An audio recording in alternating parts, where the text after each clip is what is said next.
Bonjour à tous, bienvenue dans le QG, l'émission politique de Télé Grenoble. 45 minutes en tête-à-tête chaque semaine avec un élu du territoire dont les décisions impactent directement notre vie quotidienne.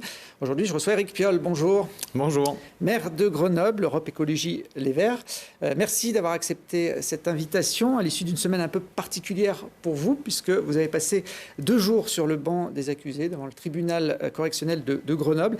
Un procès en appel pour soupçon de favoritisme en lien avec l'attribution de prestations à une association dans le cadre de la Fête des Tuiles. Des contrats qui remontaient aux années 2015 et 2016 pour un peu plus de 120 000 euros chacun. Le tribunal vous reproche d'avoir attribué sans appel d'offres à l'association Fusée dirigée par un de vos soutiens. C'est la deuxième fois que vous vous retrouvez dans cette situation, puisque c'est un procès en appel. En première instance, vous aviez été acquitté de toute charge. Le parquet a fait appel. Vous êtes surpris de vous retrouver une deuxième fois pour les mêmes faits ? Oui, c'est très surprenant de fait, puisque le parquet lui-même, à l'issue de l'enquête, avait demandé un relax, et donc les juges l'ont suivi. Donc tout d'un coup, le parquet général, qui je le rappelle dépend, il n'est pas indépendant, il a un chef, c'est le ministre de la Justice, le parquet général fait appel d'un jugement qui a suivi ses propres réquisitions. Donc là, personne n'a su m'expliquer pourquoi, d'abord, ça n'arrive pas d'habitude, et pourquoi on mobilise des moyens de la justice pour cela. Au moment même, il a fait appel sans connaître le dossier, donc ça veut dire qu'il a dit, pouf, non, eux, j'aimerais bien qu'ils soient condamnés. Et donc en pratique, c'est moi, évidemment. Au même moment qu'il y avait des articles sur les circulaires du même ministère qui disaient, classer au max les affaires parce qu'il faut désengorger la justice. Donc ça me semble une utilisation des moyens publics déroutante. Vous n'avez pas eu d'explication même à l'issue de ce deuxième procès ? Non, puisque l'avocate générale n'a quasiment pas posé de questions pendant les débats. Heureusement, la présidente a posé des questions, les avocats aussi. Mais l'avocate générale, donc le parquet, n'a quasiment pas posé de questions, a sorti à l'issue des débats les mêmes réquisitions qu'il avait écrites avant. Donc voilà, aucun intérêt pour le débat qui est pourtant le cœur de la justice. Et ils ont même fait marche arrière, puisque là, ils disent, en fait, le maire, peut-être c'est juste complicité de favoritisme. Et puis l'autre chose, donc ça veut dire que je serais juste responsable qu'il soit passé quelque chose dans les services. Évidemment, je suis responsable de tout, je le redis, je suis le patron d'une organisation. Donc quand il y a des problèmes, j'en assume la responsabilité. Là, en l'occurrence, je pense qu'il n'y a pas de problème. Donc je suis très à l'aise avec ce qui a été fait par les services. Et puis l'autre curiosité, c'est qu'il relaxe, ce parquet général demande la relaxe de l'association. Donc il y aurait favoritisme, mais il n'y a personne qui est favorisé. Bon, voilà, après la justice, le parquet, c'est clair qu'il voudrait qu'on soit condamné. On ne comprend pas bien ses arguments, mais ce n'est pas lui qui juge, c'est les juges. Les juges sont indépendants, donc j'espère qu'ils auront été éclairés par ces 2 jours de débat. Le premier procès avait eu lieu à Valence, le deuxième était chez vous à Grenoble. J'imagine que pour le maire de Grenoble, c'est un peu particulier. C'est l'autre chose qui est singulière, c'est que la première fois, ils avaient dit, le maire, on travaille avec lui. C'est vrai que le procureur général, j'en ai connu 2 autres avant celui-là, qui vient d'être nommé. Il a été nommé juste avant de faire appel. Et j'ai travaillé avec eux. Que ce soit Paul Michel, que ce soit Jacques Dallest, pour défendre la cour d'appel, pour travailler comment on fait le lien justice-population. On avait organisé des conférences pour s'éclairer un peu mutuellement sur les politiques publiques. Et là, il dit non, moi je fais appel d'une décision que mon parquet a demandée, et puis j'ai envie de m'en occuper moi-même. Là aussi, c'est un peu incompréhensible. On pourrait dire, pour m'assurer que j'essaie de montrer que je suis transparent et qu'il n'y a pas d'embrouille, je demande à quelqu'un d'autre. Là, ça fait un deuxième indice qui est étrange et que là aussi personne ne sait m'expliquer. Vous aviez votre droit à votre comité d'accueil puisque vos opposants ont profité de l'occasion pour faire un petit peu de bruit. Ils n'étaient pas très nombreux sur les marches. Les amis de Carignon, on les connaît, ils n'ont pas changé. Ce procureur général s'appelle Christophe Barré. Vous l'avez dit clairement à l'issue de l'audience que vous estimiez qu'il avait envie que vous soyez condamné. Pour vous, il y a un vrai procès politique ? Je ne sais pas si c'est politique. Ce qui est sûr, c'est que quelqu'un qui arrive, qui ne s'est pas présenté à moi comme ont fait tous ses prédécesseurs et tous les gens qui prennent une fonction à Grenoble pour faire juste un entretien de courtoisie, se dire bonjour, voilà, nous travaillons tous pour l'intérêt général, qui arrive et dans le premier acte, c'est de dire tiens, je fais appel d'un dossier qu'il ne connaît pas. Donc il demande, s'il fait appel alors qu'on a été relaxé à la demande de son parquet, c'est qu'il veut qu'on soit condamné. C'est qu'il a une intention. Après, je ne sais pas quelles sont les raisons de cette intention et en fait, je m'en fiche. Et je ne sais pas s'il a... je m'en fiche. Je rappelle, moi, dans ma campagne des primaires pour la présidentielle, j'avais proposé l'indépendance de la justice et donc que le parquet soit indépendant du gouvernement. Ça me semble quelque chose qui, dans cette affaire, mais comme dans d'autres, ça permettrait de gagner en transparence pour la justice. Mais c'est comme ça. Après, je suis un justiciable comme les autres, je l'ai toujours dit. Et donc, je suis à la disposition de la justice. Et je le suis là, je l'ai été, et je le serai encore s'il le fallait pour n'importe quoi. C'est normal. Les élus ne sont pas au-dessus de la justice. Ils sont justiciables comme tout le monde. Ça me semble important de le rappeler. Le jugement a été mis en délibéré au 6 septembre. Une peine de 15 000 € d'amende a été requise contre vous, avec une possibilité de prison avec sursis, mais pas d'inéligibilité. Ça vous rassure? Ça veut dire que quoi qu'il arrive, vous resterez maire de Grenoble? De toute façon, je laisse les réquisitions du parquet général à la responsabilité du parquet général. Moi, ce qui m'intéresse, c'est ce que les juges diront. Donc évidemment, je préférais entendre les mots du parquet en première instance qui disait que j'avais agi de toute bonne foi et qu'il n'y avait pas le début du commencement d'une preuve. Je pense que les débats ont montré qu'il n'y avait pas le début du commencement d'une preuve. Et il faut rappeler quand même que la dénonciation initiale de la Chambre régionale des comptes reprenait texto des rumeurs. C'est qui disait nous avons vu sur le site de Pascal Clairotte, qui est quand même multicondamné en justice et un opposant notable, que machin et machin seraient adhérents ELV, mais on n'a pas pu vérifier. En l'occurrence, vérifier, c'était pas le cas. Nous avons entendu que machin et machine coucheraient ensemble. Non, ça c'était peut-être le cas dans les années 2000, mais à coup sûr pas dans les années 2010. Donc aucun lien avec l'affaire et avec des gens qui n'avaient pas traité l'affaire. Bon, c'est la vie, mais je crois qu'il faut... il y a des cas, on le voit avec les dérives là, sur la dissolution des soulèvements de la Terre, des questions qui font beaucoup plus question que celle-là, qui est anecdotique et qui ne changera pas la vie municipale à coup sûr. Alors on va en parler justement, puisqu'avant ce procès, vous étiez en Maurienne pendant le week-end pour manifester contre le projet de voie ferrée entre Lyon et Turin. C'est une ligne de 270 km entre la France et l'Italie qui passerait en partie sous les Alpes pour permettre le transport de marchandises avec un long tunnel entre Saint-Jean-de-Maurienne et la vallée italienne. L'ambition de ce projet, c'est de réduire le nombre de camions sur les routes, notamment dans les Alpes. C'est un objectif que vous partagez, j'imagine, Éric Piolle. Là, on se retrouve dans toute la contradiction des productivistes. C'est que sur ce projet, j'ai eu l'occasion d'organiser un colloque international de 2 jours en 2012 avec l'ensemble des élus écologistes de la région, mais aussi des Italiens, des Suisses, des écologistes et pas, puisqu'on avait auditionné les pour et les contre Lyon-Turin pour se faire une idée. Et donc c'est à l'issue de cela qu'on a tranché que ce projet n'avait aucun sens pour plusieurs raisons. D'abord, ce qui est important, c'est de faire du report de camions vers le train tout de suite.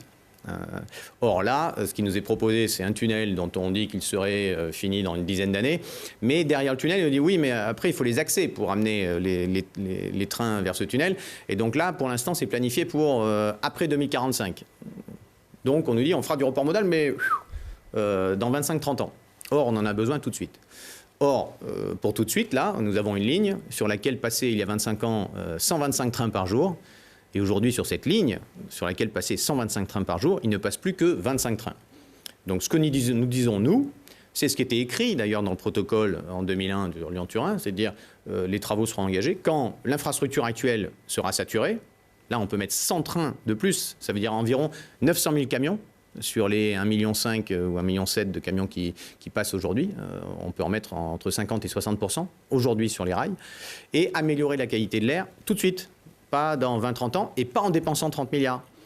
Qui est l'autre point, c'est qu'une fois qu'on a dépensé ces 30 milliards, ils ne sont pas utiles pour faire le RER Grenoble-Bois, ils ne sont pas utiles pour faire le contournement ferroviaire de Lyon, qui est indispensable aussi. Donc c'est des sous qui vont manquer pour la transition ferroviaire en France.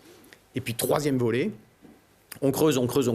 Donc là, le bilan sur les gaz à effet de serre, il est terrible, puisqu'on va faire le retour sur investissement, il est infini, en fait, parce que ce qu'on émet là pour creuser, jamais on le récupère. Et on va artificialiser, les porteurs du projet proposent d'artificialiser 1500 hectares de terre. Et on l'a vu récemment, ça va drainer, assécher les montagnes, 19 sources communales là, qui vont être asséchées par le tunnel. Avec les problèmes de l'eau que l'on connaît, évidemment, ça pose question. Donc, pour une question environnementale, pour une question financière, pour une question de calendrier, il faut arrêter ce projet. Alors en face, vous avez des interlocuteurs qui sont censés être intelligents, donc qui peuvent entendre vos arguments. Pourquoi ils s'obstinent dans ce projet? Quelle est la raison selon vous? 30 milliards de travaux. C'est toujours sympa. 30 milliards de travaux. C'est uniquement d'honorer les promesses d'investissement qui ont été faites? Oui, le truc, ils disent, on a commencé, il faut finir. Bon, ça, c'est quand même le plus stupide des arguments. Ils ont creusé pour l'instant 10% des 114 km 2 x 57. Ils disent, maintenant qu'on a commencé, il faut finir. Quand vous êtes chez vous et que vous commencez une connerie, vous dites pas, maintenant que j'ai commencé, j'ai fait 10%, allez, tant pis, je vais jusqu'au bout. Vous dites, j'arrête, je réfléchis. J'ai eu un petit échange avec Elisabeth Borne, avec qui j'étais dimanche, avec le président Emmanuel Macron, là, au Mont-Valérien, pour l'appel du 18 juin, puisque vous savez que Grenoble fait partie des 5 villes compagnons de la Libération, et donc à ce titre, l'Ordre organise cette cérémonie du 18 juin. Et on a eu un petit échange. Là. Elle me dit, alors nous avons un différend. Alors j'ai dit, Madame la Première ministre, nous avons un différend avec votre position aujourd'hui, pas avec celle que vous aviez avant d'être ministre, puisqu'elle était opposée au Lyon-Turin. Et elle m'a répondu par une boutade, elle m'a dit « il y a des traces de cette époque ». C'était assez comique de voir cet échange où, en fait, la question pour eux est de se dire comment on en sort dignement. Et donc, comme on ne sait pas en sortir dignement, c'est un traité international. Pour l'instant, ça continue. J'espère que le gouvernement reviendra à un peu de lucidité. Dans le protocole de 2001, il était dit, on attend la saturation, donc il faudrait multiplier par 5 les trains qui passent aujourd'hui pour avoir la saturation. 2, on attend le bouclage financier. Et là, ils ont commencé les travaux sans avoir de bouclage financier, juste sur des promesses. Et donc, en fait, c'est la cavalerie financière. Il n'y a pas d'argent aujourd'hui pour creuser ce tunnel, mais pourtant, les dégâts sont là. C'est dommage. Voilà. Et les opposants aussi, il y avait entre 3 et 5 000 manifestants dans la vallée de la Maurienne ce week-end. Une manifestation qui, comme souvent dans les contestations écolo, a tourné à l'affrontement avec les forces de l'ordre. Bon, ça a été vraiment léger. Il y a eu évidemment des gens qui étaient là pour jeter, on les voit sur ces images, jeter quelques cailloux sur les gendarmes, et je le déplore évidemment. Mais il y a eu quelques minutes d'affrontement. Globalement, ça s'est bien passé. Il faut rappeler que nous n'étions pas sur la zone qui avait été interdite par le préfet. Parce qu'on a entendu M. Darmanin mentir comme un arracheur de dents à l'Assemblée nationale en disant scandale, des élus de la République participent à une manifestation interdite. Donc non, nous étions en dehors de la zone autorisée d'interdiction. Donc nous étions dans une zone qui était autorisée. Et il y a eu, il faut le déplorer évidemment, un peu de violence des deux côtés, parce qu'il y a eu aussi une grenade de désencerclement qui a explosé tout près de la tête d'un journaliste et une autre sur le pied d'une manifestante. Donc voilà, il y a eu quelques blessés des deux côtés, c'est regrettable, mais globalement, il n'y a pas eu de débordement majeur. Mais il faut redire que cette mobilisation, c'est la première fois qu'elle atteint un écho national. Moi, ça fait donc maintenant 11 ans que je suis mobilisé sur ce sujet. Jusqu'à présent, nous avions l'impression de prêcher dans le désert. Là, on peut noter que le soulèvement de cette jeunesse, le soulèvement de la terre, fait un écho et vient poser les sujets, qui sont des sujets qui sont très importants pour notre avenir à tous, leur avenir à eux, à cette jeunesse qui est là, notre avenir à nous aussi. Le soulèvement de la terre, c'est le nom de l'association qui a appelé à cette manifestation. C'est pas une association, c'est un collectif. C'est un collectif qui appelait à cette manifestation, qui avait appelé aussi à Sainte-Soline il y a quelques semaines, où là les affrontements avaient été beaucoup plus violents et le gouvernement a dissous, justement cette semaine, suite aux affrontements de Sainte-Soline, ce collectif. Qu'est-ce que vous en pensez? Je le déplore. Je déplore cette criminalisation du militantisme écolo, de cette jeunesse qui agit avec ses moyens d'action, qui ne sont pas les miens, mais qui agit là. C'est regrettable. On l'a vu, il y avait déjà cette cellule Déméter qui avait été créée au sein de la gendarmerie pour les questions agricoles, qui en fait ciblait, a été détourné de ses fonctions pour cibler les militants écolos qui luttent contre l'agro-industrie. Cette cellule Déméter a été interdite par la justice. Donc il y a cette volonté de la part de M. Darmanin et du gouvernement de criminaliser les mouvements écolos. Un de nos camarades de LV a été là 48 heures en garde à vue à Marseille pour soi-disant une opération contre une cimenterie Lafarge à laquelle il n'a pas participé. Et donc il a été relâché libre. Mais tout ça, c'est pour faire pression. Et de fait, ça marche. Quand vous subissez des pressions, ça veut dire que des gens qui étaient en soutien plus ou moins tacite, ils hésitent, ils disent ouais, quand même. Voilà. Donc cette pression, elle marche. Je le déplore. Et alors que le gouvernement désobéit à ses propres engagements, hein, désobéit à la loi de 2015, désobéit aux engagements de la COP21, désobéit sur la pollution de l'air, qu'il a été condamné par la justice, à nouveau par le Conseil d'État au mois de mai, à produire un plan de réduction des gaz à effet de serre qui tienne ses engagements. Donc là, c'est la deuxième fois que dans cette opération avec Grande-Synthe, Paris, Grenoble, nous avons attaqué le gouvernement, nous avons gagné. Et donc le gouvernement doit présenter un plan. Il désobéit sur des choses qui sont fondamentales pour notre avenir à tous, au vôtre, au mien, mais évidemment à celui de nos enfants, mais aussi au vôtre, au mien. Je pense qu'avant, on avait l'impression que c'était pour le lointain. Maintenant, on a bien compris, sécheresse, canicule, incendie, inondation. On a bien compris qu'en fait, c'était là, maintenant. Hein, c'est pas juste les générations futures. Et donc, il désobéit sur ces choses fondamentales. Et dans le même temps, il essaie de maintenir un ordre social qui est pour moi malsain, parce que c'est l'ordre de la destruction. Et détruire le vivant, ça ne fonctionnera pas. Alors, vous l'avez dit, les milliards d'euros prévus pour le Lyon-Turin, vous préfériez qu'ils soient utilisés pour l'aménagement des grandes villes, notamment avec les RER métropolitains. Emmanuel Macron en a parlé il y a quelques mois, en fin d'année dernière, en annonçant qu'une dizaine de grandes métropoles allaient voir des projets se mettre en œuvre. Grenoble était concerné. C'en est où aujourd'hui, 6 mois après ? Alors, déjà, on peut se réjouir que notre territoire ait été en capacité, c'était sous l'impulsion de Yann Mongaburu, président du SMTC à l'époque, en 2018, de se mettre d'accord sur un objectif en matière ferroviaire. Avant, vous vous rappelez, il y avait ceux qui disaient « nous, on veut des LGV », c'était le cas d'Émilie Chalas encore en 2020, mais bon, il se trouve qu'elle n'est plus aux manettes. Pour aller plus vite à Paris. Voilà, pour aller plus vite à Paris. C'était le cas d'autres acteurs politiques. Là, on a un consensus, que ce soit droite, gauche, écolo, département, territoire et tout, pour dire, en fait, nous voulons un RER sur le bassin de vie. Nous voulons des trains qui soient fréquents, qui soient fiables et avec des temps de trajet qui soient acceptables pour nos concitoyens. C'est important pour la vie économique, pour l'ensemble de la vie du bassin urbain grenoblois. Premier point, c'est positif. Deuxième point, nous avions réussi, par notre travail commun, à rentrer cela dans le comité d'orientation des infrastructures, dans l'espèce de chapeau, la commission qui regarde tous les projets en France et qui dit, grosso modo, qu'est-ce qu'il faut faire quand. C'est eux qui disent, bon, les accès pour le Lyon-Turin, on les fera après 2045. Donc, bon, ce projet, en fait, c'est pour Mathusalem. Bon. C'était intéressant, Grenoble est rentré dans les 10 projets qui étaient là-dedans. Après, on n'avait pas de signal de la part du gouvernement depuis 2018. Là, tout d'un coup, un dimanche soir, c'était un dimanche soir... sur YouTube. Sur YouTube, Macron en selfie qui dit, le président de la République, pardon, bon, les gars, j'ai décidé, il y aura 10 RER. Nous, on dit, super. Bon, on peut regretter que la France soit ainsi dirigée depuis un selfie un dimanche soir. Mais il n'empêche que c'est une impulsion positive. Et on peut regretter que cette concentration du pouvoir, mais au moins, s'il y a une impulsion, profitons-en. Le problème, c'est que le gouvernement n'était pas au courant. Donc derrière, ils disent comment faire. Et que sur le financement, pour l'instant, on ne voit pas le rôle de l'État. C'est-à-dire que l'État, il vient en disant, vous avez un projet qui était chiffré à 1,1 milliard. En fait, c'est probablement plutôt près des 1,5 milliard.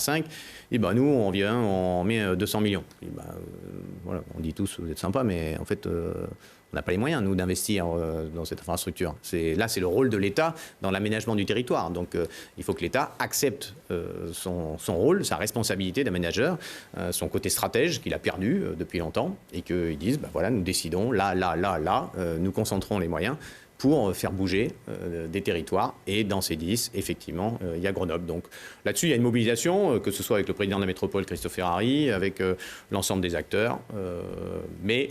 tous disent, OK, on veut bien participer au fonctionnement, etc. Mais l'investissement, c'est à l'État de le prendre en charge, l'État et la SNCF, mais ça ne peut pas être financé par les collectivités locales ou l'intercommunalité. En 6 mois, il n'y a pas eu d'avancée. Donc pour l'instant, on est dans le brouillard. J'ai rencontré à 2 reprises le ministre des Transports. Et bon, c'est un peu le brouillard, mais nous continuons à nous mobiliser de façon transpartisane pour un enjeu majeur pour la vie de nos concitoyens. Alors, il y a un autre projet qui rentre un peu dans le brouillard, un projet que vous aviez pourtant initié il y a quelques années, c'est celui du câble entre Saint-Martin-de-Vinoux et Fontaine. On annonçait à l'époque un début des travaux pour 2020 et une ouverture en 2022. Il y a eu quelques millions d'euros dépensés en études, mais pas le premier coup de pioche. Qu'est-ce que vous pensez de la gestion de ce dossier ? Nous avons un problème général sur les déplacements. Sur le bassin grenoblois depuis 2020. Et donc, ce plan de déplacement urbain qui a été voté d'ailleurs par tout le monde, donc qui était consensuel, qui était ambitieux. Qui a intégré ce transport par câble. Qui a intégré ce transport par câble, mais pour une petite partie, pour ces 50 millions sur 1 milliard. Donc oui, en termes d'échelle, c'était 5%, c'était une petite partie. Aujourd'hui, on a l'impression qu'il ne reste plus que ça. Donc ça met ce projet en difficulté, c'est sûr. S'il n'y a pas de vision d'ensemble cohérente, les gens ils disent mais pourquoi celui-là, est-ce que vraiment c'est la priorité? Donc il y a ce flottement du côté de l'exécutif métropolitain, ce flottement du côté de l'ensemble du monde associatif qui dit pourquoi ça, en fait nos enjeux de transport aujourd'hui, est-ce que si on doit faire qu'un truc c'est ça? Il y a un débat. C'est sûr qu'en matière de mobilité, si vous regardez les résultats du Grand Lyon, cette année, c'est plus 20% de déplacements en transport en commun. Donc là où Grenoble était pionnier en avance avec les 90 millions de trajets, le tram et un usage tram-bus qui était extrêmement important, aujourd'hui, nous stagnons. Et d'autres territoires, on les voit, progressent. C'est pas une compétition entre territoires, c'est juste de dire que ça correspond aux besoins des habitants. C'est plus 20% de déplacements en transport en commun. J'aimerais qu'il soit aussi à Grenoble, pas que à Lyon. Justement, un outil comme ça peut favoriser l'usage des transports en commun. C'est l'ensemble du projet. Voilà, en termes de financement, là, quand on regarde les financements que le territoire met sur les transports en commun, nous sommes vraiment en deçà de ce qui est mis par tête de pipe, parce que grosso modo, la métropole de Lyon, c'est 3 fois la métropole de Grenoble. Mais si vous faites un ratio combien d'euros par habitant, on est maintenant nettement en dessous, on a décroché. C'est dommage. Il faut se donner un objectif et ensuite voir comment on le finance, mais il faut se donner un objectif. Si on dit juste on n'a pas de sous, on ne fait rien, c'est dommage. C'est dommage. Et ça a des conséquences aussi pour la zone à faible émission. Donc là, c'est plutôt côté pollution que ça agit. Mais il y a besoin de chocs d'offres de transport en commun pour fournir une solution qui permette de protéger la santé de nos concitoyens et qui permettent à tous ceux qui en ont besoin de se déplacer, c'est-à-dire des solutions de rabattement. J'avais proposé de faire des taxis collectifs, des endroits où on va mettre des transports en commun partout, dans des endroits qui ne sont pas très denses, des taxis collectifs pour faire du rabattement sur des endroits où il y a des transports en commun. Enfin, on a une vraie stratégie à penser là qui est forte. Sinon, on se retrouve en permanence avec deux conflits sociaux. Un qui dit oui, mais enjeu social, on a besoin de se déplacer. Et enjeu social, ceux qui meurent aujourd'hui de la pollution de l'air, c'est en particulier les milieux populaires. Et ce que je disais, ce que je le dis depuis le début de mon mandat, 2014, que sur la pollution de l'air, ça va finir comme pour l'amiante, il y aura des procès contre les élus parce qu'ils savent, les scientifiques ont dit ce qu'il fallait faire. Ils ont dit qu'il y avait une corrélation directe entre les politiques publiques et la qualité de l'air. Donc nous pouvons épargner des centaines de vies. Ils chiffrent à environ 500 personnes qui meurent de la pollution. Et plus toutes les maladies pour les enfants, plus tout ça. Nous n'agissons pas, nous agissons lentement. On ne peut pas dire qu'on n'agit pas. Là aussi, ce n'est pas qu'une responsabilité du territoire. C'est l'État d'abord qui a été condamné 2 fois pour ça, qui ne met pas les moyens, qui pourrait faire des économies majeures. Les scientifiques de l'INSERM nous disaient 8 milliards d'économies d'ici 2045 si vous atteignez les seuils de pollution de l'Organisation mondiale de la santé. Voilà. Quelqu'un de normalement constitué dit tiens, si on fait 8 milliards d'économies, on peut investir 2 milliards aujourd'hui pour atteindre ce résultat. Ce n'est pas ce qui se fait, ce n'est pas le choix de l'État, mais notre territoire peut agir. Et ça faisait peut-être sourire quand je disais ces histoires de procès, mais la semaine dernière, l'État vient de perdre ses 2 premiers procès pour la santé de 2 enfants parisiens qui souffrent de maladies liées à la pollution de l'air. Et il vient d'être condamné. Alors aujourd'hui, il y a des petites sommes, c'est je crois 3 000 € de condamnation. Symbolique. Mais symboliquement, ça veut dire aujourd'hui, nous venons chercher votre responsabilité parce que vous savez ce qu'il faut faire. Et comme pour l'amiante, si vous laissez faire, ça veut dire que vous acceptez qu'il y ait des problèmes de santé, vous acceptez qu'il y ait des morts, alors que vous pouvez le faire. Et vous pouvez le faire, nous avons les moyens de le faire, c'est ce que nous disent aussi les scientifiques. C'est l'un des endroits où on a une corrélation directe entre politique publique et résultats. Malheureusement, ce n'est pas toujours le cas. Quand on fait de la politique, parfois on essaye de faire des choses, on ne sait pas ce que ça va faire comme résultat. Là, les scientifiques nous disent il y a une corrélation directe. Vous prenez une décision, ça améliorera la qualité de l'air.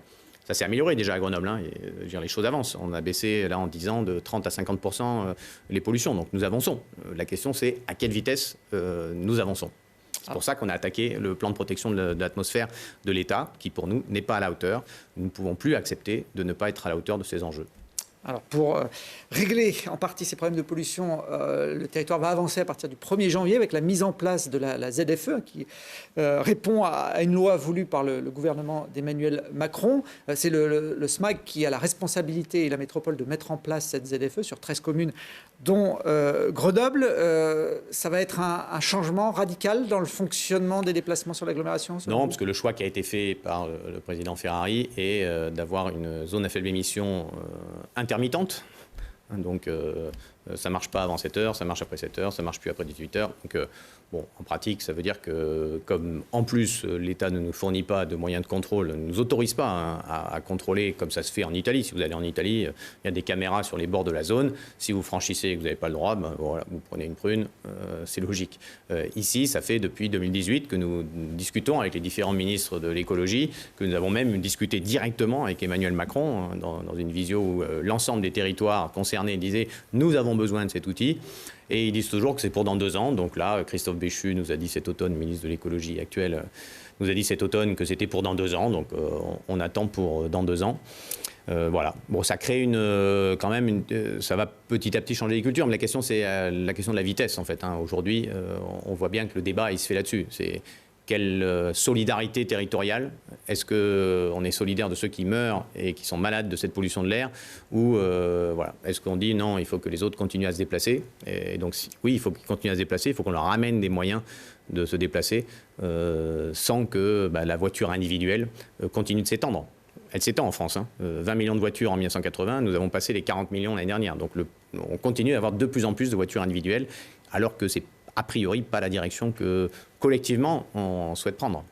Là, il y en a à peu près 7000 qui sont concernés par cette première interdiction. Ça va monter en puissance dans les mois à venir. Si Christophe Ferrari assouplit les règles de la ZFE sur la métropole, c'est qu'il a tenu compte aussi de l'avis de la population. Je ne sais pas si vous avez vu une étude du CSA il y a quelques jours pour l'association Mobilis, où près de 60% de la population de l'agglo est contre la mise en place de cette ZFE avec l'interdiction de circuler pour les voitures les plus polluantes. C'est aussi une façon de faire de la politique, de tenir compte de l'opinion. C'est en fait toute la question, et ça va être pareil sur le climat, pareil sur la biodiversité, c'est à quelle vitesse vous voulez avancer.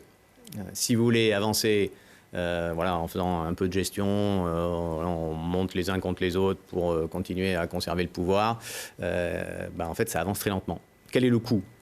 Moi, ce que je pense, c'est que ne pas agir aujourd'hui va coûter beaucoup plus cher demain, coûter plus cher pour notre santé, coûter plus cher pour nos finances, coûter plus cher parce qu'on manquera, coûter plus cher pour l'environnement. Donc je pense qu'il faut agir vite. Et évidemment qu'on bouscule les modes de vie, les habitudes. Donc évidemment que ça grince, c'est normal. D'autant plus si on n'amène pas ce choc d'offres qui dit « Ok, on restreint un peu les voitures polluantes dans le cœur de ville, là où les gens souffrent, le cœur urbain de la métropole qui dépasse Grenoble, c'est 13 communes, vous l'avez dit, où les gens souffrent de la pollution de l'air, donc meurent de la pollution de l'air, sont malades, que ce soit des personnes âgées, mais aussi des enfants. Si on ne fait pas ça, ça veut dire qu'on accepte de dire non, en fait, nous, on préfère qu'ils continuent à être malades. C'est pas grave. Là, ce problème social-là, on le cache. On affiche juste que nous avons besoin de continuer à nous déplacer. Donc, il faut amener une solution pour que ces gens puissent se déplacer et puissent supprimer leur deuxième voiture pour ceux qui ont 2 voitures, parce que c'est vrai qu'on a promu en France un modèle de pavillon avec un jardin, ce qui est plutôt agréable, ok, mais avec 2 voitures, consommation foncière. Aujourd'hui, il faut proposer des solutions alternatives. On a vendu du diesel aux gens pendant je ne sais pas combien de temps, il faut proposer des solutions alternatives petit à petit. Donc cet accompagnement-là, il faut être au cœur de l'ambition. Et c'est ça le débat politique du moment. Voilà. Quand on a décidé de fermer le boulevard Abuc Tsamba, il y a eu du conflit. Donc effectivement, l'écologie politique amène parfois du conflit, mais elle fait bouger les mentalités. C'est qu'après, les gens disent bon, ok, on ne voulait pas de vos vélos, on trouvait ça nul, mais maintenant, la deuxième étape, ça a été de dire ok, on est d'accord avec l'objectif, mais votre méthode, ça ne va pas, il faut faire différemment. Et puis une fois que c'est fait, on dit bon, ok, finalement, c'était pas mal. Le gouvernement a suivi un peu votre méthode pour les retraites. L'opinion publique était contre, et lui, il n'a pas dévié de ça, son objectif. C'est une question de solidarité. Là, la question, c'est qui paye. On peut discuter ou pas, le Conseil d'orientation des retraites a discuté, est-ce qu'il y a un trou, pas un trou, bon, ok. La question c'est qui paye. Donc aujourd'hui, le gouvernement a décidé, c'est pour ça qu'on était opposés, que ça serait les femmes et ceux qui ont des trous les plus fragiles dans leur parcours qui allaient payer pour des gens comme moi. Moi, cette réforme des retraites, elle ne change rien pour moi. J'ai commencé à travailler à 23 ans, j'ai 43 ans de cotisation. Voilà, ma retraite, ça sera à 66 ans. Je n'ai pas de trou dans ma carrière. Donc, en fait, ça ne change rien. Ça veut dire que pour payer ma retraite, alors que j'ai eu un travail qui n'était pas très pénible quand je travaillais, même si c'était engagé, et que maintenant, je suis maire, ce qui est peut-être plus engageant en temps.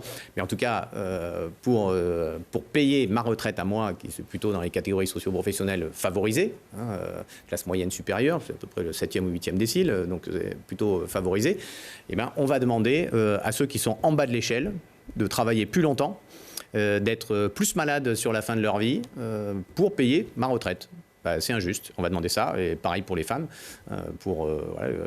Les femmes qui sont autour de moi, là, elles prennent toutes 2 ans, elles pouvaient toutes partir à 62, elles sont obligées de partir à 64.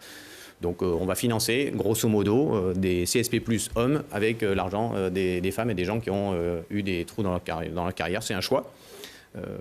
C'est pas mon choix, évidemment, et je pense que là aussi, la taxation du capital, maintenant c'est même dit par le directeur de la Banque de France, qui dit, en fait, il faut arrêter de penser qu'un bon impôt est un impôt supprimé. C'est dit par Jean Pisani-Ferry, qui était un des soutiens d'Emmanuel Macron, économiste soutien de Macron en 2017, qui dit maintenant, en fait, il faut arrêter, et il faut aller taxer les gens les plus fortunés, il faut aller taxer les profits indus. Voilà, ils le disent. Nous avons décidé d'augmenter de 25% les impôts. C'est un effort conséquent qu'on demande aux propriétaires. En moyenne, 30 € par mois, c'est pas neutre, on le sait. On demande cela. C'est l'équivalent d'une taxe sur 25% des dividendes uniquement des 40 entreprises du CAC 40. Imaginez, on dirait que ces 40 entreprises du CAC 40, elles ont versé des dividendes à leurs actionnaires. On en prendrait juste un quart, ça serait l'équivalent de la hausse d'impôts à Grenoble. Si vous aviez été président, on n'aurait pas eu besoin de si j'avais été, alors évidemment, j'ai raté 2-3 marches avant d'être président, vous l'avez noté. Donc, de fait, je ne suis pas président. Et de fait, Emmanuel Macron continue sa casse du modèle social, du modèle de santé qui est en train de s'effondrer. Je suis président de l'hôpital. L'effondrement du modèle de santé fait vraiment peur. Vraiment, il y a un engagement très fort de tous les soignants. Ils sont à fond dans leur métier, ils se donnent à fond parce qu'il y a des gens malades en face d'eux. Mais clairement, le système s'effondre. Alors, je reviens à la ZFE et plus globalement aux actions que mène la métropole sur la préservation de l'environnement. Vous l'avez dit, vous n'êtes pas en phase avec leur approche, notamment en termes de timing. Ce n'est pas le seul sujet qui vous oppose à l'autre composante de la majorité métropolitaine, présidée par Christophe Ferrari. On va dire que les deux camps s'affrontent depuis 3 ans, parfois jusque devant les tribunaux. Un affrontement qui s'est accentué ces dernières semaines, suite au départ de 5 élus de votre groupe UMA, qui a perdu près du quart de ses membres depuis sa création en 2020. Il pèse donc moins dans l'Assemblée métropolitaine qu'au début. Christophe Ferrari a fait les comptes et a estimé que vous deviez rendre les postes de vice-président, enfin en tout cas certains postes de vice-président en conséquence. C'est du bon sens arithmétique, Éric Piolle. Si ça s'appliquait à tout, ça le serait. Bon, la question, ce n'est pas les postes. Je rappelle juste pour ceux qui nous écoutent, un vice-président à la métropole touche une indemnité de 1 700 € brut. Donc ça fait à peu près 1 200 ou 1 300 € net. Donc on parle de vice-présidents qui touchent un SMIC, qui ont arrêté pour une part leur vie professionnelle ou qui l'ont réduite. Donc il n'y a pas d'enjeu financier. Donc il n'y a pas d'enjeu financier, qu'on soit clair, parce qu'il y a toujours cette légende urbaine sur les élus qui s'en mettent plein les fouilles. Ça a été le cas, c'est vrai. Il y a ceux qui cumulent. Effectivement, le président de la métropole gagne 10 000 €, on y reviendra peut-être. J'avais prévu de vous en parler un petit peu après. Mais c'est un problème pour moi, mais en l'occurrence, pour les vice-présidents, c'est pas ça la question. Donc la question, c'est de se dire, il l'a dit sur votre antenne, proportionnel pour tout quand on est de gauche et écologiste, c'est la pratique. Voilà. Il ne faut pas que ce soit de l'arbitraire et qu'ils disent quand ça arrange, on le fait, quand ça n'arrange pas, on ne le fait pas. C'est-à-dire que lors de l'élection de juillet 2020, ça n'a pas été ce qui se fait normalement à gauche chez les écologistes. C'est une primaire au sein de la majorité qu'on veut former. Non, puisque là, il était sûr de perdre, puisqu'il avait plus de 15 voix d'écart, plus de 20 voix d'écart. Donc, il a été chercher la droite pour se faire élire. Dont acte. Et puis après, il a dit à ceux de droite qu'il avait élu, il a dit finalement, je ne vous prends pas, je retourne avec ma majorité politique, comme ça je pourrais continuer à dire que je suis de gauche et écologiste. Bon, ok, nous avons décidé de jouer le jeu. On aurait pu dire non, en fait, vous êtes fait élire, par des groupes politiques, pas les communistes, pas les écologistes, donc pas de gauche et citoyens, hein, donc pas le plus gros groupe de l'Assemblée et pas les communistes, donc pas plus de la moitié du territoire quand même, hein, en termes d'habitants. C'est largement plus de la moitié des habitants de la métropole, c'est 60 ou 70% des habitants de la métropole. Ok, bah, faites une majorité avec ceux qui vous ont élus. On n'a pas fait ce choix-là. Pourquoi ? Parce que nous sommes responsables, parce que les gens ils nous ont élus pour porter nos idées. On se dit, même si effectivement ça ne s'est pas passé comme ça devait, nous allons continuer à porter nos idées. Mais on doit porter nos idées. Il ne s'agit pas de se dire vous n'avez pas le droit de parler, maintenant c'est le pouvoir au président, vous vous taisez, et puis la majorité, tout le monde se tait. Non, une majorité métropolitaine, elle n'est pas élue sur un projet, c'est un des problèmes d'ailleurs. Hein.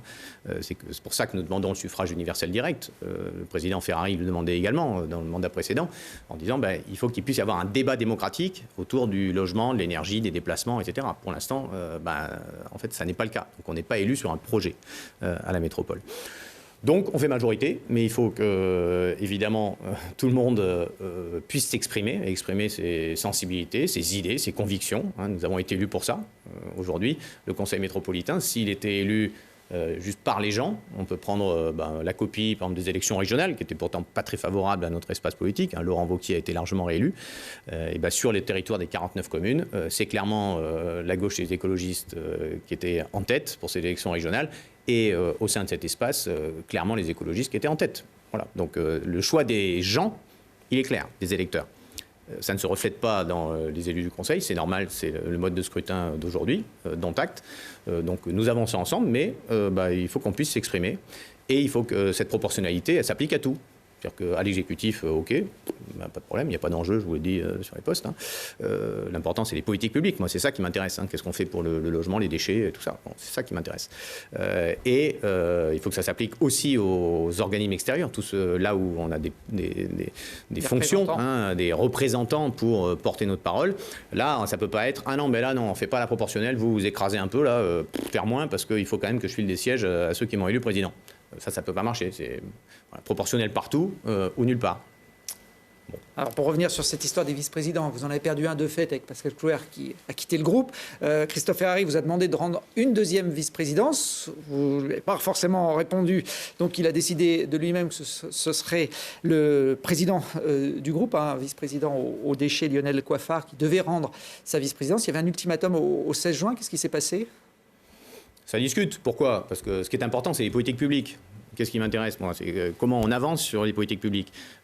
Vu que la façon dont s'est passée l'élection présidentielle, il n'y a pas eu, comme en 2014, un accord de mandature en disant notre projet, c'est ça. Donc voilà, il s'est fait élire. Vous avez deux projets qui cohabitent dans le même espace. Aujourd'hui. Il n'y a pas de projet que nous unit. Donc derrière, on s'est dit, on va faire une feuille de route quand même, 2 ans plus tard. C'était à l'issue d'une phrase qui avait été considérée comme malheureuse, que j'avais vue dans les médias, en disant, c'est en panne. La métropole, il n'y a pas de projet. De fait, puisqu'il n'y avait pas de projet. Donc là, les groupes se sont mis autour de la table en disant, il faut quand même qu'on ait une feuille de route. Maintenant, c'est à quelle vitesse et comment on gère nos différentes idées sans que personne ne soit écrasé là-dedans. Donc on en est là et c'est important de pouvoir s'exprimer sur le logement. Là, la métropole de Grenoble vient de sortir des zones tendues. Ça veut dire quoi ? Ça veut dire qu'avant, ce qui était imposé par la loi, c'était 25% de logements sociaux. Grenoble y est presque, 24,7% cette année. Mais donc notre objectif, c'est 25% et on veut même dépasser pour aller vers les 30%. Nous avons pris des mesures pour cela. On va en parler. Maintenant, la loi dit c'est plus que 20%. Nous disons, nous devons nous mobiliser pour redemander à faire partie des zones tendues. Donc j'espère que le président de la métropole, l'exécutif métropolitain, sera actif. J'ai déjà interagi au niveau national aux assises du logement pour demander à tous les interlocuteurs que nous redevenions une zone tendue. C'est la réalité de nos concitoyens. Il y a 18 000 demandeurs de logements sociaux, donc il y a un vrai décalage. Ça a des conséquences sur les aides à la pierre, donc les aides d'État, sur les obligations légales, sur tout ça. Donc ça a des conséquences. C'est ça qui m'intéresse. Le reste, c'est la tuyauterie. Et sur cette tuyauterie, il faut sortir d'un jeu qui est pour moi malsain, d'une concentration du pouvoir qui, petit à petit, depuis 4-5 ans, s'est mise en place. Ce jeu malsain, il n'est pas bon. On voit bien, il faut pointer du doigt les écologistes, gauchistes, radicaux, qui avance trop vite, alors qu'il faut avancer à la vitesse des gens. On voit bien ce débat qui se met en place. On voit bien ce débat contre Grenoble, qui est pas bon. Si on fait une métropole sans Grenoble, bah oui, c'est Grenoble, Alpes Métropole. Si c'est Alpes Métropole, ça n'a plus de sens. C'est quand même la métropole de Grenoble. Et donc c'est compliqué de faire disparaître un territoire. Et pour ça, il faut arrêter les jeux mesquins qui parlent. Parfois c'est des problèmes très concrets, comme nous avons gagné en justice. La métropole ne voulait pas traiter les bornes. On a dit c'est quand même la loi. Vous nous avez pris des sous pour ça, on les veut. Nous avons dit non. On a été devant les tribunaux, on a gagné. Ils nous ont commencé à nous rembourser, pas tout encore, mais c'est quand même plus de 200 000 euros par an qui sont dus à la ville de Grenoble. Mais ils ont dit ok, en fait on ne veut pas faire des bornes. C'est notre responsabilité, mais on ne veut pas en faire, vous n'avez qu'à vous débrouiller. Donc là, on voit bien, des bornes, c'est recharge électrique. Les plots. Non, là, c'est les bornes qui montent pour fermer les zones piétonnes. Bon, les zones piétonnes d'un cœur de 700 000 habitants, ça se protège. Donc là, nous allons les faire. OK, mais ça devrait être la métropole. Voilà, quand on supprime la piste vélo qui permettait au transport d'urgence de rejoindre l'hôpital rapidement, mais qui permettait aussi au vélo d'être sur la rive gauche de l'Isère, qu'on le fait contre l'avis de la commune, c'est un problème. Quand on remet des petits détails parfois mesquins, mais c'est pour montrer le caractère un peu malsain de tout ça. Remettre un feu au bout de la passerelle Saint-Laurent, qui empêche tous les piétons qui passent du centre-ville à la rive droite de l'Isère par la passerelle Saint-Laurent, qui sont plantés là pour laisser passer les voitures. Non, en fait, voilà. Donc pourquoi est-ce que ce feu avait disparu? Pourquoi on remet un feu? Bon, c'est juste pour des petites mesquineries. Et ce caractère malsain-là, on le voit là dans les délibérations qui sont au prochain conseil, le président propose de violer le pacte d'actionnaires qui a été signé entre la ville de Grenoble et la métropole en 2018, quand on a vendu GEG pour quasi rien. On l'a vendu pour 6 millions d'euros d'abord, une entreprise départ qui valait plus de 30 millions d'euros. Et puis après, il nous donne 1 million par an jusqu'en 2042, 1 million qui touche des dividendes qui touchent l'entreprise. Donc ça ne leur coûte rien. Et donc nous avons signé un pacte qui a été voté par le Conseil métropolitain. Et là, il propose de s'asseoir sur quelque chose qui a été voté par le Conseil métropolitain. Donc il faut faire marche arrière un petit peu, faire une prise de recul, prise de hauteur. Les politiques publiques, c'est quoi? L'éthique en politique, c'est quoi? Sortir de ces jeux malsains de représailles, un peu de lutte de terreur pour acheter le silence des uns et des autres. Et puis on va trouver un espace, parce que c'est l'intérêt des habitants, c'est quand même qu'on puisse exprimer les projets et puis les faire. Là aussi, il faut regarder comment se répartit l'investissement de la métropole sur le territoire, juste pour s'assurer que c'est un petit peu équitable. Sur l'eau, pour les Grenoblois, nous avons donné un réseau d'eau nickel. On a donné 8 millions d'euros d'excédent, de cash, qui a servi à faire des investissements dans les communes autour. Et sur un prix de l'eau pour permettre la convergence du prix de l'eau, on a monté le prix de l'eau pour les Grenoblois et baissé pour les autres communes. Donc la solidarité, nous l'avons fait. Nous avons fait le choix. Moi, j'ai fait le choix, et l'équipe municipale grenobloise a fait le choix de la métropole à fond. Donc derrière, quand on a l'impression que c'est des représailles et que le seul but, c'est de nous tondre, c'est désagréable. Les 160 000 habitants du territoire là, qui ont payé quand même beaucoup le développement économique du territoire, ils ont le droit d'être respectés aussi. En tout cas, votre positionnement au sein de la majorité de Grenoble-Alpes Métropole interroge les observateurs, comme Émilie Chalas, qui siège dans l'opposition à la métro et à la ville et qui était notre invité à votre place, Éric Piolle, la semaine dernière. Éric Piolle, bonjour. Ma question est assez simple. Vous avez viré 7 conseillers municipaux de votre majorité parce qu'ils avaient osé émettre un doute en conseil municipal sur l'augmentation de la taxe foncière à Grenoble. Doute qu'ils ont quand même nuancé par l'approbation de la délibération qui mettait en place cette augmentation de la taxe foncière. Vous les avez donc virés. À la métropole, votre groupe, vous, votez régulièrement contre des délibérations proposées par Christophe Ferrari et donc de la majorité. Ma question est donc simple. Envisagez-vous, conformément à ce que vous avez fait pour vos collègues au conseil municipal, de quitter la majorité de la métropole? Question simple, réponse simple. Oui, on comprend évidemment que les opposants ils fassent du miel de tout ça. Ils sont aux premières loges. Quand une politique comme ça de concentration des pouvoirs sur une seule personne et ce jeu malsain se met en place, évidemment que c'est du miel pour les oppositions. Ok, j'entends. Je le redis, une élection municipale, c'est fait derrière un projet et on forme un groupe, on se choisit, nous sommes choisis et nous avons défini des règles de vie.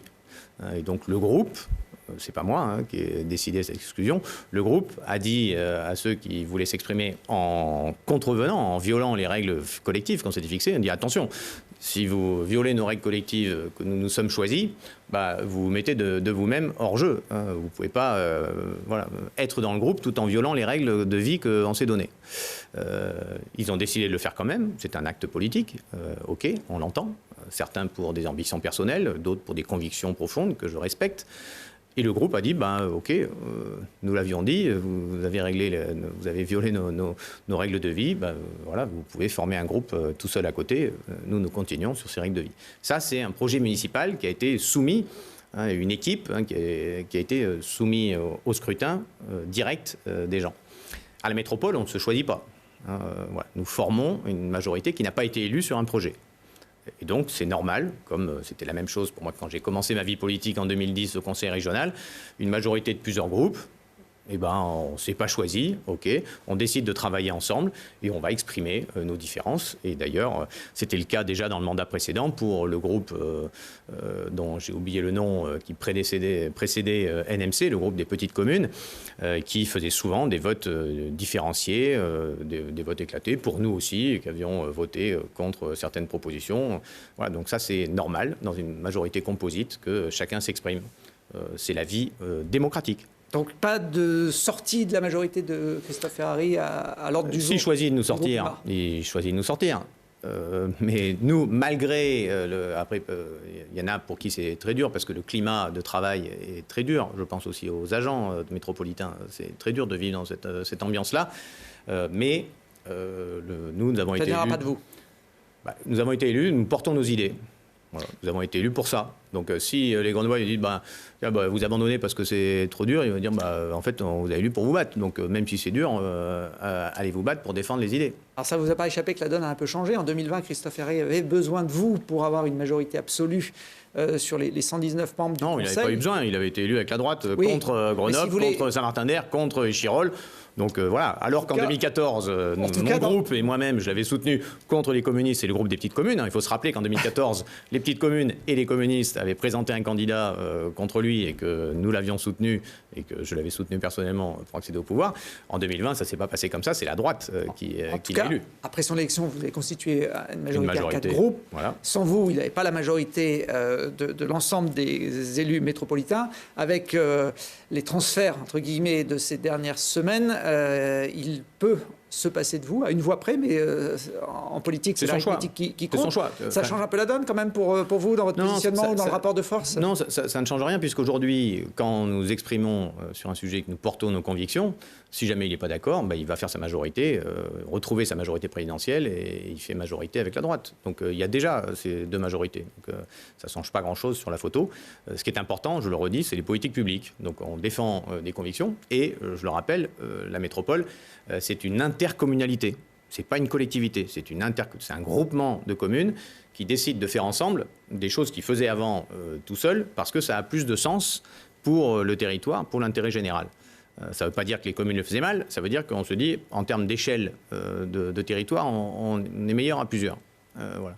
Et donc, ça veut dire qu'il faut aussi respecter quand même les communes. C'était d'ailleurs l'engagement du président dans sa lettre de motivation de 2020, de s'appuyer plus sur les communes.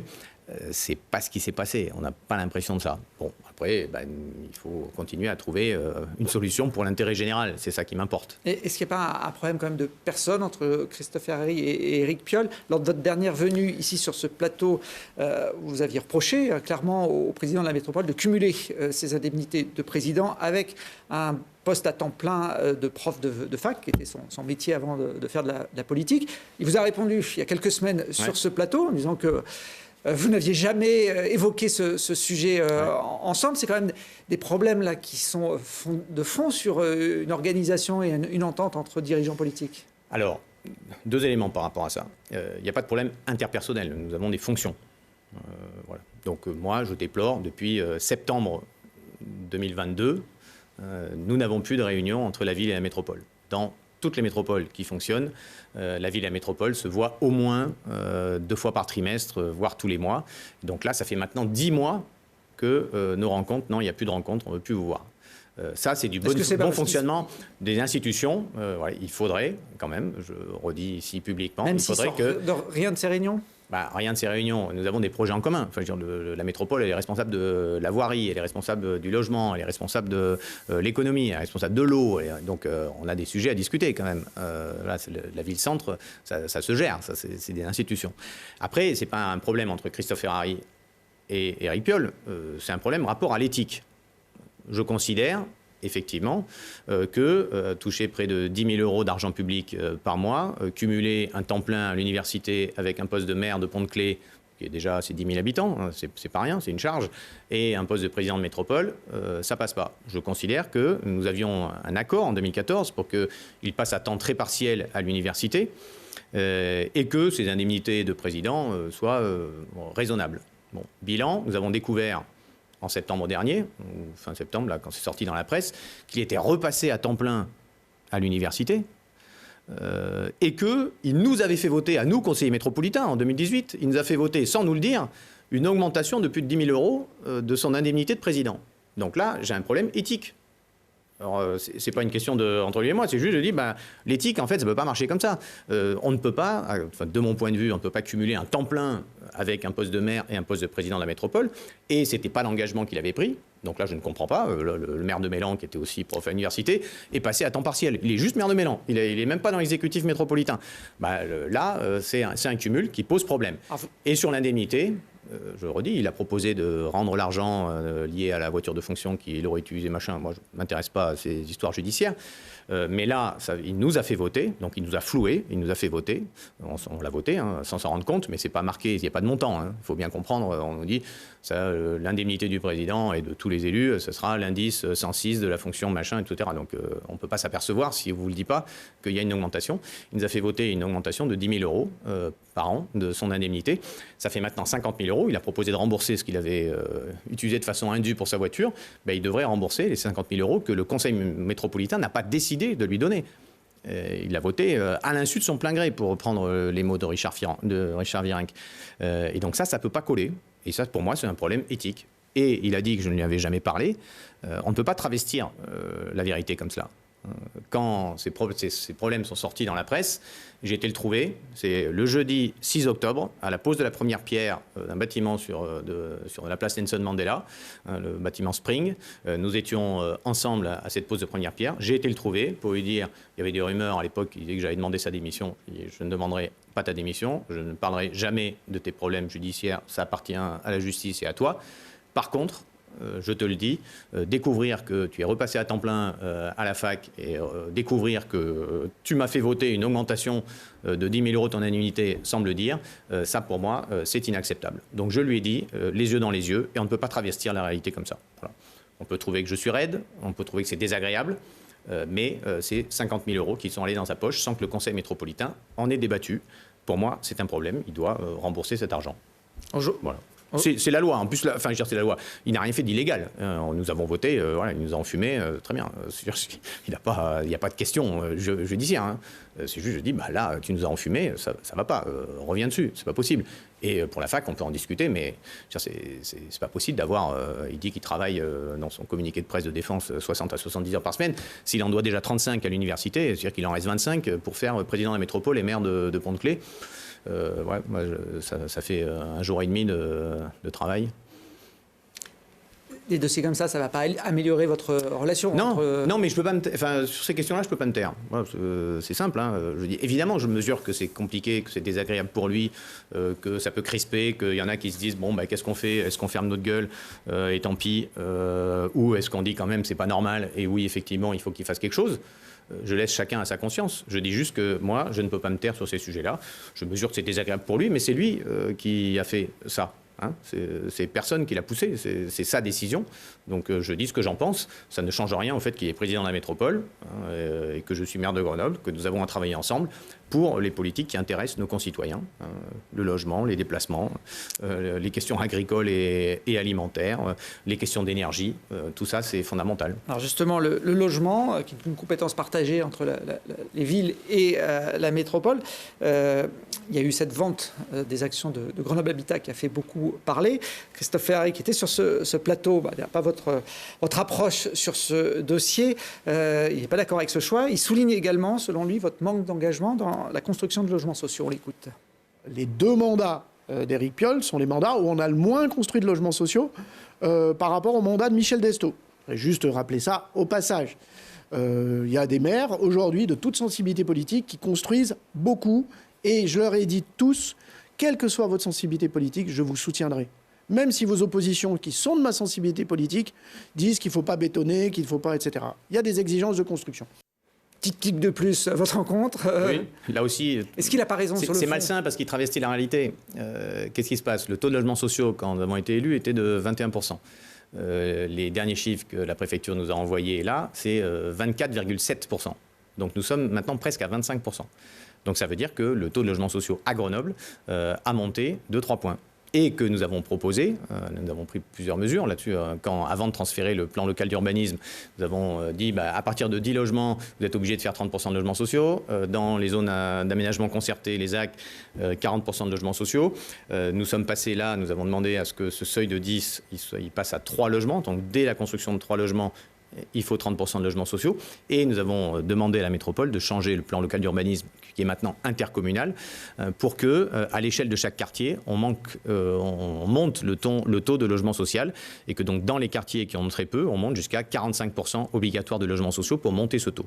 Donc notre détermination sur le logement, elle est totale. Notre objectif, on va atteindre les 25 qui ne sont plus la loi, mais j'aimerais que ce soit la loi. Je me mobilise pour ça et j'espère que le président Ferrari se mobilisera pour qu'on redevienne zone tendue. Et notre objectif, c'est d'aller plus loin. Vous aviez parlé de 30% factuellement, bien sûr. Voilà, c'est ça. Notre but, c'est de dire que la loi, c'est 25% en 2025, nous avions dit, nous y serons. Et que nous voulons aller vers les 30% parce que ça correspond à un besoin pour la population.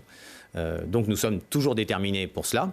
Et sur Grenoble Habitat, nous avons regretté que la métropole n'achète pas, puisqu'elle est compétente en la matière. Donc voilà, c'était la logique. C'est ce qui s'est fait dans toutes les autres métropoles. Les métropoles ont racheté aux villes-centres les outils. Estimez que vous lui vendiez trop cher. Non. Ici, non. Voilà, on a trouvé du coup un acteur public, je le rappelle, Caisse des dépôts et consignations, c'est un acteur public, qui vient mettre 52 millions d'euros pour le logement sur notre territoire. 52 millions d'euros, il devrait se réjouir que cet argent arrive, puisque lui n'a pas voulu le mettre, et que ça permette à la métropole d'aider plus Actis, son bailleur social, d'aider plus la construction de logements sociaux, et que Grenoble Habitat puisse ainsi avoir une stratégie. Je rappelle que les salariés ont validé ce rachat. Le comité d'entreprise a validé cela et a demandé aux représentants de la métropole que la métropole arrête de faire cette bataille permanente de représailles et de bouderie, et qu'elle dise « Ok, c'est un projet municipal, puisque lui n'a pas voulu, voilà, notre projet municipal, il est là.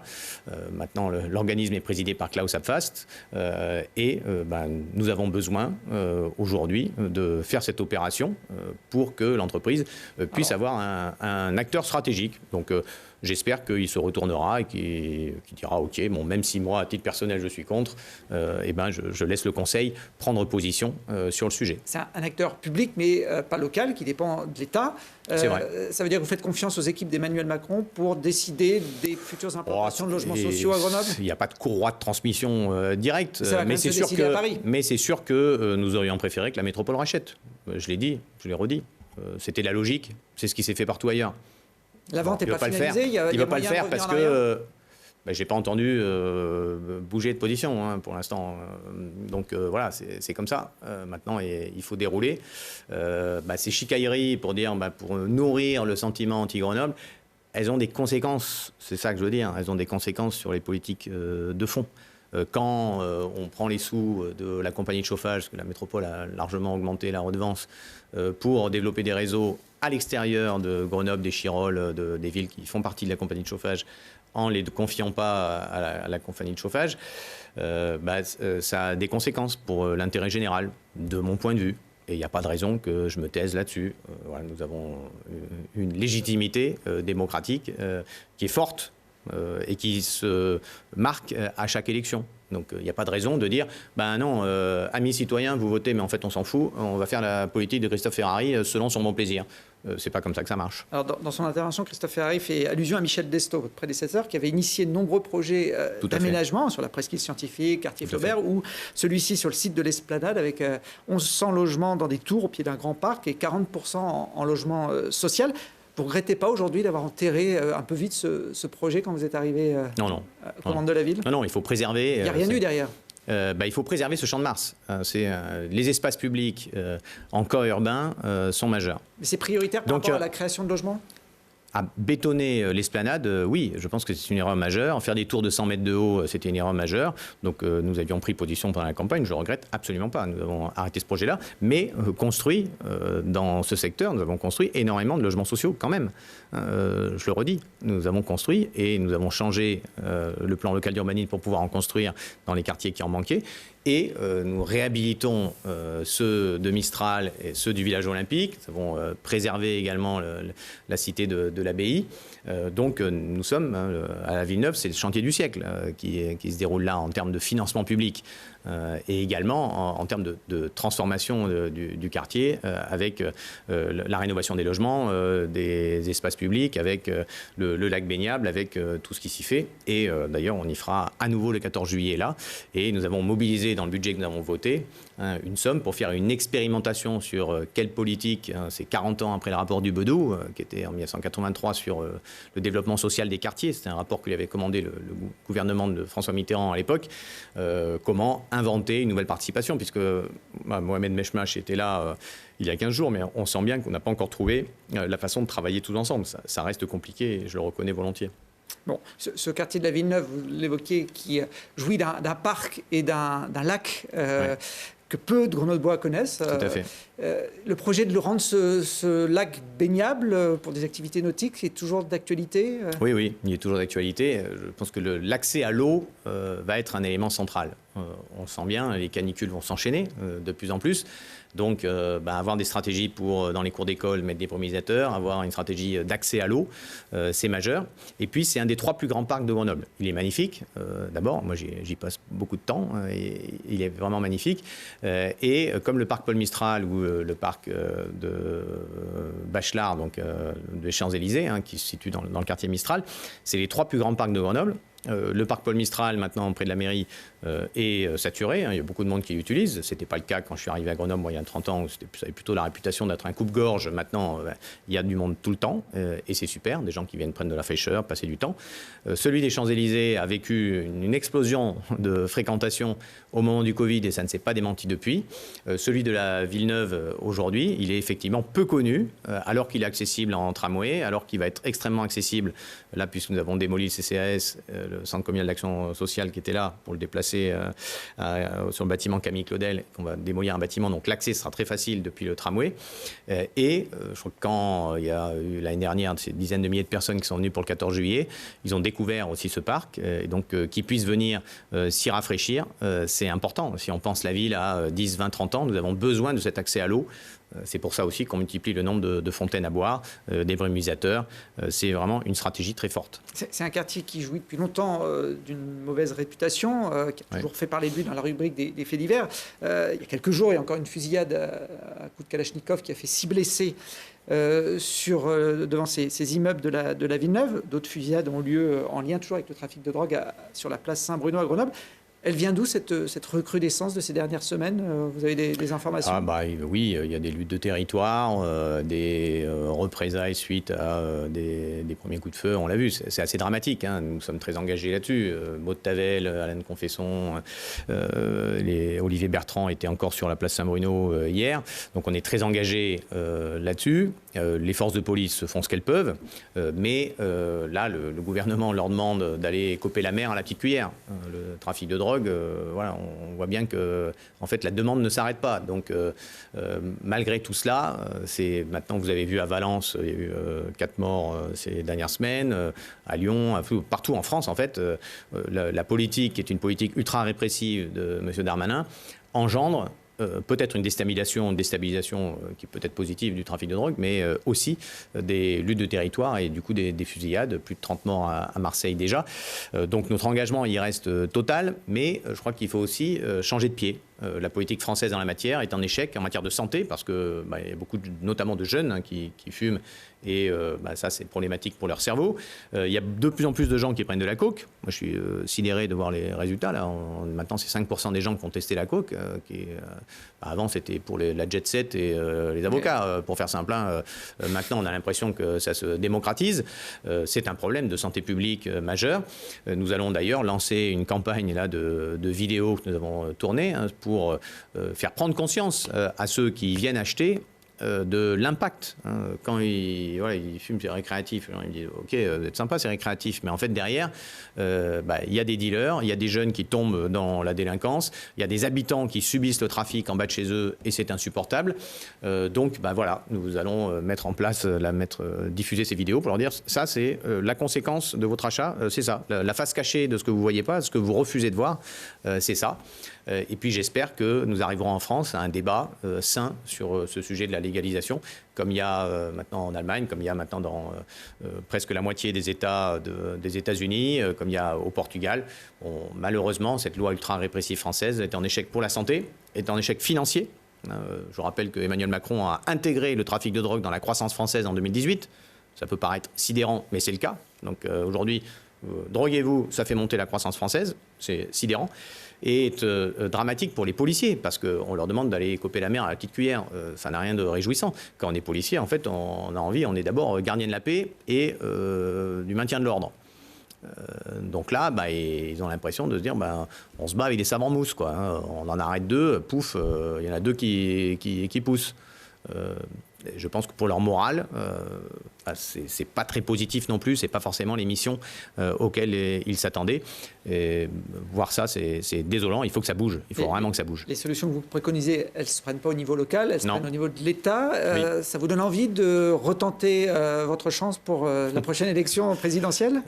Ce qui est sûr, c'est que je continue à être un acteur local pleinement engagé. Je l'ai dit, je ferai 2 mandats de maire et je le redis, je n'en ferai pas 3. Mais je serai pleinement engagé et comme je l'avais dit, je voulais gagner, regagner et faire gagner. Donc je serai pleinement impliqué en 2026 sur le territoire, c'est sûr. Et que je continue d'être un acteur national. Donc je continue, effectivement, je vais régulièrement, toutes les semaines à Paris pour France Urbaine, puisque je suis vice-président de l'association des maires des grandes villes de France, avec le maire de Toulouse, Jean-Luc Moudin, qui est la maire de Nantes, Johanna Roland. Donc je continue aussi, à cette occasion, de pouvoir rencontrer des journalistes, des leaders politiques, de tous ceux qu'on essaye de rassembler, cette équipe. Je crois que nous n'avons pas de candidat naturel. Quand on regarde le paysage, il y a Jean-Luc Mélenchon qui a fait 22%, mais il a dit qu'il se retirait. Et les gens se disent on ne pourra pas se mettre tous derrière lui de toute façon, quand bien même il déciderait de ne pas se retirer. Et derrière, il n'y a pas de candidat naturel. Ni moi, ni personne. Donc aujourd'hui, le but n'est pas de trouver la personne providentielle. Le but est de se dire quel projet, comment on s'adresse à la France. Et pour ma part, de se dire arrêtez de dire attention, le risque de l'extrême droite, il est réel. Mais ce n'est pas juste en disant attention, c'est en proposant un projet de société qui soit plus séduisant pour les gens, où ils se reconnaissent, ils se disent ok, ça c'est bon pour moi tout de suite, c'est bon pour moi demain, c'est bon pour mes enfants, et ça vaut la peine de changer nos modes de vie pour aller dans cette direction. Donc je m'attache à ça et j'y passe aussi effectivement un peu d'énergie. L'ambition nationale est toujours là. Dernier petit mot sur les européennes. Vous avez imaginé candidat l'année prochaine pour il y a des gens qui m'ont imaginé candidat au sénatorial, candidat aux législatives en 2022. Ça pourrait avoir du sens, les européennes, pour vous. Aux européennes. Grenoble a été capitale verte européenne. Oui, je suis très engagé. Je vais aussi souvent effectivement à Bruxelles et je continue de m'impliquer là-dedans. Mais non, je ne serai pas candidat aux européennes. Je suis pleinement engagé, je le redis, sur le territoire et je le serai jusqu'au bout de mon mandat et je le serai aussi pour faire gagner l'équipe suivante qui, j'espère, sera toujours une équipe citoyenne de gauche écologiste. Il y a cet élan quand même qu'il n'y a pas eu partout ailleurs, qui a été validé à travers les différentes élections. Et je crois que les Grenobloises et les Grenoblois, ils aiment ce caractère pionnier. Et même si on les brusque un peu parfois, évidemment, ils se disent que finalement, ça vaut la peine et que c'est bon pour eux tout de suite, bon pour eux pour le long terme. Vous avez déjà le nom du ou de la successeur à Éric Piolle? D'abord, c'est pas moi qui choisirai. Hein. Évidemment, j'ai mon mot à dire. J'imagine que. Mais on n'est pas sur un système d'empereur où on dirait tiens, qui vas-tu adopter non, il y aura forcément une démarche collective qui permettra d'arriver à quelqu'un qui sera. Une femme plutôt jeune. J'aimerais bien. Membre de l'Europe Écologie Les Verts. Une femme expérimentée proche, au rouage du fonctionnement de la ville. C'est pas la peine d'essayer de faire un portrait robot aujourd'hui, donc vous ne ferez pas avancer là-dessus. Ça sera une démarche collective.